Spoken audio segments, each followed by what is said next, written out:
Iranian President Mahmoud Ahmadinejad will make his latest speech to Americans in the world today.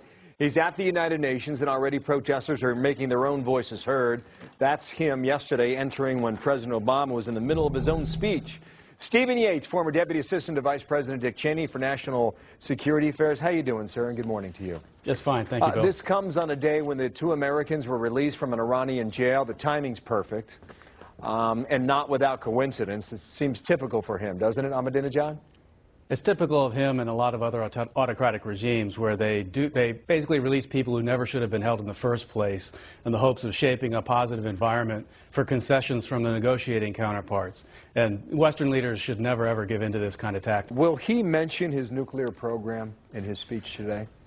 I doubt that he will, but it does stand in stark contrast to some of the vision that President Obama tried to lay out in his speech about a world without nuclear weapons and a world where the tides of war are receding. With the threat of the Iran program and its posture in the Middle East, I think is an important outlier in the trend the President is trying to assert. How much longer do we have to work with him or deal with him or take him, I guess? Politically, is he in trouble back home? He's clearly been undercut by the Supreme Leader Khomeini, but that doesn't really change the nature of the threat from the state of Iran. There are parliamentary elections coming up next year in Iran. Presidential election is not until 2013, so there's still some time yet left in his clock. But he's clearly been involved in a domestic struggle. Even the release of the hostages was a tactic in that process where he said he was going to pardon them.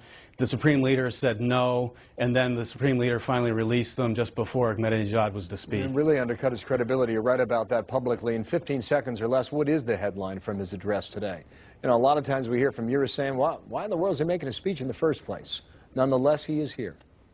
Yes, well, it's his chance once again to offend Western values in the United States and, of course, the state of Israel. Most likely we'll get more of the same, where he's inflaming passions that are deeply hostile to Israel and our interests in the region. Well, Stephen Yates, thank you for your evaluation, okay? We'll see what happens when it goes down at the UN. Thank you. Thank you, Bill. All right, Martha.